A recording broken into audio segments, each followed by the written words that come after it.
तेरी जमीन को खून से नहला सकता हूँ, आसमां को अपने जुनून से हिला सकता हूँ। हमारी जमीन पे नापाक कदम रखने वालों, तेरी हस्ती को होली की तरह जला सकता हूँ। जय हिंद दोस्तों। आज हम लोग नेताजी सुभाष चंद्र बोस की पूरी जीवनी जानेंगे, जिसकी मौत एक आज भी रहस्य बन के रह गया है। तो आइए देखते हैं नेताजी सुभाष चंद्र बोस की वो कहानी।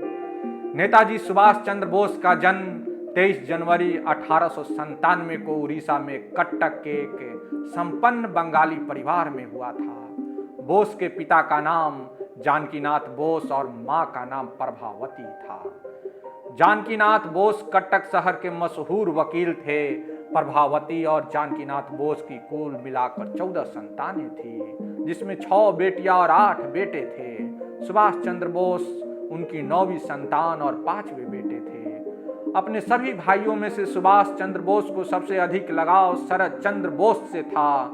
नेताजी ने अपनी प्रारंभिक पढ़ाई कटक के रेवे साव कॉलेजिएट स्कूल में किया। तत्पश्चात उनकी शिक्षा कलकत्ता के प्रेसिडेंसी कॉलेज और स्कॉटिश चर्च कॉलेज में हुई थी और बाद में भारतीय प्रशासनिक सेवा यानी कि इंडियन सिविल सर्विस की तैयारी के लिए उनके माता पिता ने सुभाष चंद्र बोस को इंग्लैंड के कैम्ब्रिज विश्वविद्यालय भेज दिया। अंग्रेजी शासन काल में भारतीयों के लिए सिविल सर्विस में जाना बहुत कठिन था, किंतु उन्होंने सिविल सर्विस की परीक्षा में 4था स्थान प्राप्त किया। 1921 में भारत में बढ़ती राजनीतिक गतिविधियों का समाचार पाकर बोस ने अपनी उम्मीदवारी वापस ले ली और शीघ्र भारत लौट आए। सिविल सर्विस छोड़ने के बाद वे भारतीय राष्ट्रीय कांग्रेस के साथ जुड़ गए। सुभाष चंद्र बोस महात्मा गांधी के अहिंसा के विचारों से सहमत नहीं थे। वास्तव में महात्मा गांधी उदार दल का नेतृत्व करते थे, तो वही सुभाष चंद्र बोस जोशीले क्रांतिकारी दल के प्रिय नेता थे। महात्मा गांधी और सुभाष चंद्र बोस के विचार भिन्न भिन्न थे, लेकिन वे यह अच्छी तरह जानते थे कि महात्मा गांधी और उनका मकसद एक है, यानी देश की आजादी।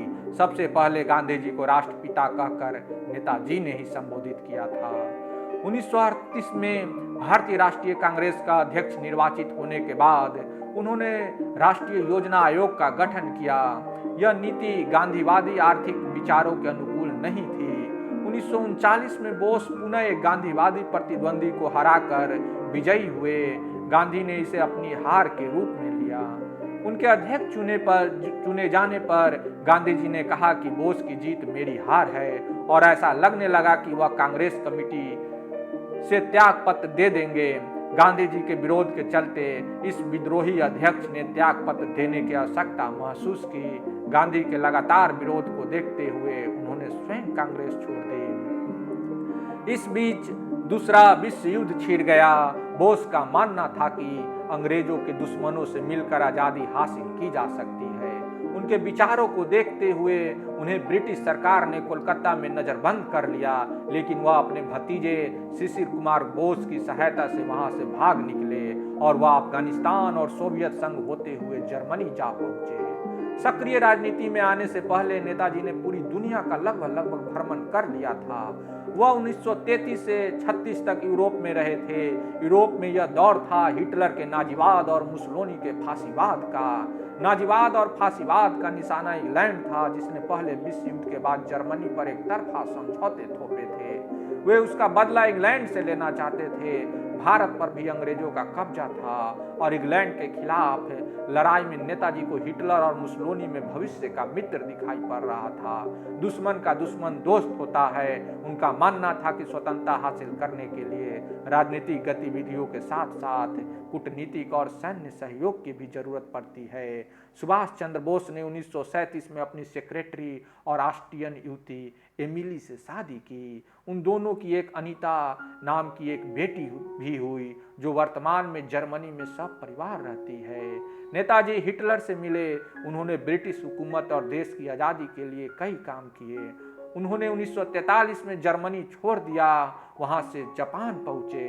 जापान से वह सिंगापुर पहुंचे, जहां उन्होंने कैप्टन मोहन सिंह द्वारा स्थापित आजाद हिंद फौज की कमान अपने हाथों में ले ली। उस वक्त रास बिहारी बोस आजाद हिंद फौज के नेता थे। उन्होंने आजाद हिंद फौज का पुनर्गठन किया और महिलाओं के लिए रानी झांसी रेजिमेंट का भी गठन किया, जिसकी लक्ष्मी सहगल कैप्टन बनी।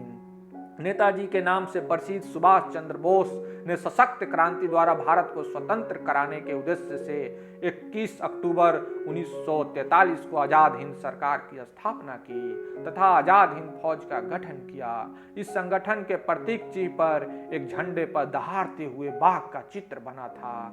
नेताजी अपनी आजाद हिंद फौज के साथ 4 जुलाई 1944 को बर्मा पहुंचे।